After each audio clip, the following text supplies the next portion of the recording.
Hello BookTube, Books with Banks back again with another video today. This will be my first official Outlander specific video. I mentioned one of my TBRs that I'm partway through reading the book series. For a little bit of context, for people that are either big fans of the series, the books or the show, or people who are, maybe curious to get into it. Maybe you always see the books at the stores, but they're a little too big, or maybe the series is too long, maybe that it's unfinished, maybe people aren't too excited to pick it up until that last, what's probably going to be the last 10th book comes out, or maybe people are just curious to see what I might have to say on a series that has light fantasy elements but really is more historical fiction than most of the fantasy I typically talk about. So that's kind of what I'm expecting my audience to be here for this one. To give some context of where I'm at with the series, I've watched seasons 1 through 6. I really love the show. I watched the first 5 seasons and then I started to read the books. So I read the Virgins novella that's in 7 Stones to Stand or Fall. Then I read the first book, Outlander. Then I read the second book, Dragonfly and Amber. And right now I'm a little more than halfway through the third book, Voyager. They're at Lollybrook for anyone who's read the series or seen the show. Hopefully that gives you a sense of kind of where I'm at in that book. And I've also read the novella A Fugitive Green and the first Lord John short story, Lord John and the Hellfire Club. So that's everything I've read and everything I've watched. Again, is seasons 1 through 6. I don't plan on spoiling. I don't plan on spoiling much. If I do touch on any spoilers, it won't be past book 2 and it won't be past season 2 of the show. But yeah, again, my spoilers here in this video are going to be pretty light. So what are we gonna do here today? I've decided to do a sort of off-the-cuff analysis video instead of, typing up a whole document and really making sure that I get my argument and my point down solidly. I wanted this to just be a little bit more natural, a little more flowy, and I think that's because I'm, being only partway through the books and with the show kind of being in the middle of what it's doing, and season 6 being cut short a little bit by filming deadlines and things like that. I think I'll need more conclusions before, to the actual series before, and I'll need to have read more before I can actually give more well-researched analysis videos of the series. But I did want to talk about Outlander, the series, and how Diana Gabaldon approaches the subject of history. I have a couple history degrees, and so this is something that really draws me to these books. It gets me really, really excited, is to see how Gabaldon not only approaches the subject of history, but how she looks at people who are researching history, people who are living through history. That's a unique vantage point you can have with a time travel novel, is you don't have to be, for the historical sections, it's not going to be a researcher hundreds of years after the fact putting together a narrative of what happened. You can actually use this science fiction fantastical element of time travel to take a character back into that setting and remove a lot of the problems of what current history theory is sort of struggling with, these problems of objectivity, subjectivity. Long story short, don't worry, we're not going to go into a full history theory lesson here, but basically when history as a scholarship was first really being solidified and cemented in universities and things like that, this would be in the 19th century, late 19th century, early 20th century. Basically, it was maybe looked at more of a narrative kind of science, where it was, yes, just researching facts, putting together the story based on the facts you found. Enough said, that's history, that's the work of doing history. Since then, especially in the late 20th century, with the rise of the postmodern movement, across many fields, basically all of these questions have been coming up about, okay, well, which historical figures are being focused on, which races are being excluded, in which cases are certain genders being excluded from the story, from the narrative, why did one historian choose to start this history textbook with one incident, whereas another went back a couple years. All of these things that we're sort of coming to realize, or we were sort of coming to realize, most historians nowadays are pretty familiar with these relativity arguments, but everyone's coming to realize that there's a lot of narrative framing, there's a lot of personal bias that is imbued in any of the work we do as historians, and while there's not necessarily a way to escape that bias, what we can do is we can always be very transparent about where those biases might come from, and we can never, be claiming, or we should never be claiming, that anything we write on one historical topic is the end-all, be-all. But when you go into an actual fictional narrative, like the Outlander series, these characters have the ability to travel back in time and give a version, to at least in this world, in this universe, a version of past events that is much more accurate. And a lot of this centers around this idea, historicity is the term. I'm going to read just a real quick Wikipedia definition of it. So historicity is the historical actuality of persons and events, meaning the quality of being part of history instead of being a historical myth, legend, or fiction. The historicity of a claim about the past is its factual status. Historicity denotes historical actuality, authenticity, factuality, and focuses on the true value of knowledge claims about the past. A lot of words there, but basically that kind of summarizes what I've just been saying, that a lot of historians are trying to get to the most historically accurate version of the story that they're telling in a fictional world. You don't necessarily have to worry about pissing off people who aren't going to, or who are going to find counter examples or or things that destroy your argument. Find a letter written by someone who totally devalues another person's knowledge claim about certain scandalous things happening between a president and a slave, things like that.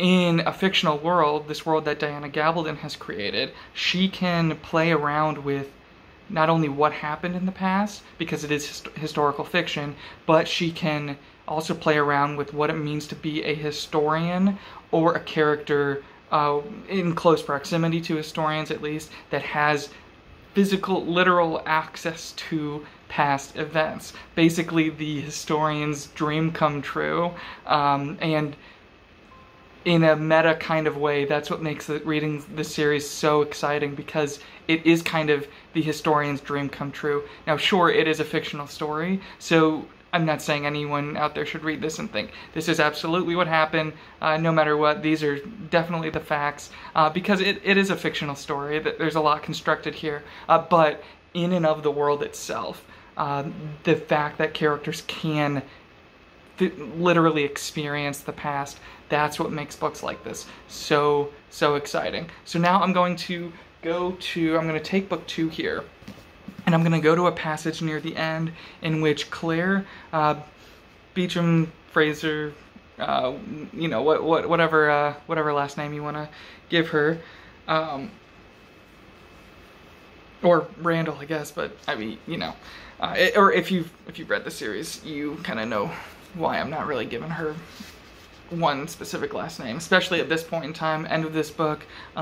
She's in I believe it's the 1960s at this point, and she is just talking about history. She's talking about historical events, specifically the second Jacobite rising led by the Bonnie Prince Charlie in Scotland. That's sort of been mythologized in Scottish and British history, and throughout a lot of this book, again, light on spoilers, but a lot of that second Jacobite rising is in this book, and she is talking with a historian, and they are both having a conversation kind of reflecting on the historicity of what she's experienced, and she gives some interesting thoughts, which I believe in some cases are the thoughts of Diana Gabaldon speaking through her characters. So we'll start here. Okay, we'll start here. Again, she's talking about the Bonnie Prince Charlie. You know, where in this world there's historians, and in our world there's historians who have written a lot of different sort of counter arguments about what his character was like, what the Jacobite Rising was really like, because of the wonderful kind of mechanics of science fiction, time travel, and fantasy. Diana Gabaldon's actually able to explore what a conversation would be like between someone who has been at that time, between that character and a historian. So, again, this is about Bonnie Prince Charlie. Claire says, "He was a fool and a drunkard and a weak man, and a weak, silly man," she declared passionately. "They were all fools, Lochiel, Glengarry, and the rest. They drank too much together and filled themselves with Charlie's foolish dreams. Talk is cheap, and Dougal is right. It's easy to be brave sitting over a glass of ale in a warm room. Stupid with drink they were, and then too proud of their bloody honor to back down. They whipped their men and threatened them, bribed them and lured them, took them all to bloody ruin, for the sake of honor and glory." She snorted through her nose and was silent for a moment, then, surprisingly, she laughed. "But do you know what's really funny? That poor, silly sot and his greedy, stupid helpers, and the foolish, honorable men who couldn't bring themselves to turn back. They had the one tiny virtue among them. They believed. And the odd thing is that that's all that's endured of them. All the silliness, the incompetence, the cowardice, and drunken vainglory, that's all gone. All that's left now of Charles Stuart and his men is the glory that they sought for and never found. Perhaps Raymond was right," she added in a softer tone. "It's only the essence of a thing that counts. When time strips everything else away, it's only the hardness of the bone that's left." "I suppose you must feel some bitterness against the historians," Roger ventured. "All the writers who got it wrong made him out a hero. I mean, you can't go anywhere in the Highlands without seeing the Bonnie Prince on toffee tins and souvenir tourist mugs." Claire shook her head, gazing off in the distance. The evening mist was growing heavier, the bushes beginning to drip again from the tips of their leaves. "Not the historians, no, not them. Their greatest crime is that they presume to know what happened, how things come about, when they have only what the past chose to leave behind. For the most part, they think what they were meant to think, and it's a rare one that sees what really happened, behind the smoke screen of artifacts and paper." There was a faint rumble in the distance, the evening passenger train from London, Roger knew. You could hear the whistle from the manse on clear nights.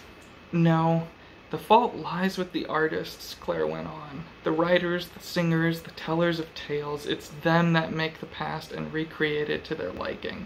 Them that could take a fool and give you back a hero, take a sot and make him a king." "Are they all liars, then?" Roger asked. Claire shrugged. In spite of the chilly air, she had taken off the jacket to her suit. The damp molded the cotton shirt to show the fineness of collarbone and shoulder blades. "Liars?" she asked. "Or sorcerers? Do they see the bones and the dust of the earth, see the essence of a thing that was, and clothe it in new flesh, so the plotting beast reemerges as a fabulous monster?" "And are they wrong to do it, then?" Roger asked. The rail bridge trembled as the Flying Scotsman hit the switch below. The wavering white letters shook with vibration. "Free Scotland." Claire stared upward at the letters, her face lit by fugitive starlight. "You still don't understand, do you?" she said. She was irritated, but the husky voice didn't rise above its normal level.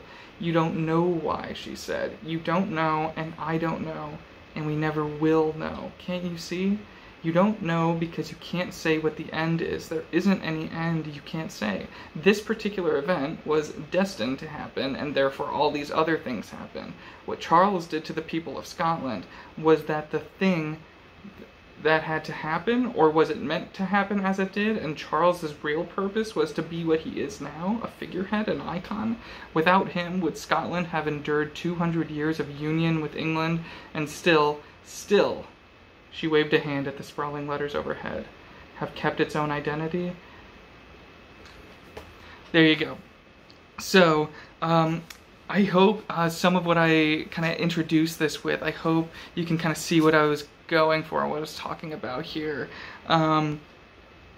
A couple passages I really want to point out or point to are when she says, no, or not the historians. Rogers asked her if she's blaming them for, describing the Bonnie Prince Charlie and kind of lionizing him as this better, more heroic character than he was. And she explains that no, she doesn't think there's a fault, really. It's not the fault of the historians, nor I don't think she would argue it's the fault of the artists. We're all just working with basically what we have, what we're given from the past. Unlike Claire, she is so privileged to so much knowledge because of the amazing, subtle, or not subtle, but the time travel elements in this book, which don't matter as much for what's happening through the majority of it, but at the beginning and the end of some of these books and some of the stories, you do have that initial trip back, or that initial trip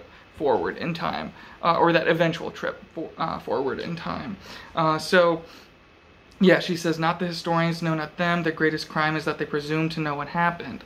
Yeah, and so she's talking from like 1960s or so, and yeah, that actually is, I would agree with her, that a lot of historians really just presume to know what happened and presume that what they're writing down is going to be taken as factual, and they don't necessarily question their bias. Again, since the mid to late 20th century, we've seen a lot more historians kind of reflecting on their own role as the writer of this history. But from her point of view, back in this time, I agree with her that she is correct. Historians don't know. They're only working with this, as she calls it, the smokescreen of artifacts and paper. All of these documents that can show us a lot about what was written down and documented about the past, but they can't show us what the past was actually like. No more than a historical fiction book might be able to, in which a character is literally there in the past. So that, yeah, I really love that paragraph in which she talks about that. The, again, quote, the smokescreen of artifacts and paper. And then, she really hits at this point near the end. She's saying, no, Roger, it's not about who's right, who's wrong, who's at fault. None of us know. She says, you don't know why. You don't know, and I don't know, and we never will know. We don't know what the end of this story is. So by historians and artists and poets choosing a beginning and an end and choosing what the theme is this a heroic tale of the Bonnie Prince, a tragic tale of the Bonnie Prince heroically almost leading the Scots to victory and then failing at the last second? Or is this more of a comedy about this idiot prince, child king come to Scotland, leading everything awry and just causing chaos, getting everyone excited about a war for no reason? Nobody knows what the end is. Nobody knows what the actual theme is going to be. But when a brilliant author such as Diana Gabaldon puts all of these historical events in a story, and she uses this mechanism of time travel to explore history, she gives herself a few more clearly defined beginning and end points. Primarily what I mentioned a moment ago, those moments at the beginning of some of these books where you'll have a character going back in time, and then maybe near the end, the character comes back forward in time. And if that only happens 2 or 3 times throughout the series, at least at the point I'm at, books and TV show wise, those establish certain beginning and end points, and between those points in time, Gabaldon is able to play around with various historical themes. She's able to play around with character development arcs and really highlight the differences between the mid-1900s and the mid-1700s. And just kind of one more note before I keep rambling way too much about how much I love this aspect of these books, is that not only is Diana Gabaldon using characters to go back, analyze, and try and understand the 1700s and pick out differences between the 1700s and their lives. Gabaldon started writing these, or I'm not sure when she started writing, but I believe the first one was published in the early 90s. So even the like contemporary time period in the first book, it's like 1945 when Claire first goes back. So even what's contemporary is to readers, to Gabaldon's audience and Gabaldon herself, that is a historical setting in and of itself. So Gabaldon can not only she's not only commenting on what happened in the 1700s from our real-world contemporary viewpoint, she's having to do that extra legwork and those kind of mental gymnastics of commenting on those 1700s events from the mindset of someone living in the 1940s, 1950s, and 60s. And I think so far I'm loving the series. She does it brilliantly. I think the show is adapting things very well. Hopefully that wasn't too nerdy. Hopefully I didn't ramble too much again. This is one of the first times I've done one of these more in-depth analysis type things without having a document to kind of help me or help frame it and keep it a little shorter. So please let me know if you think my winging it maybe made this a little bit of a weaker video. Feel free to comment down below if you agree or disagree with any of my arguments or my positions on this historicity issue in the Outlander series. And if you like the video, especially if you would like to see more Outlander content as I continue reading through the books, please like and subscribe. Thank you so much for watching. Bye.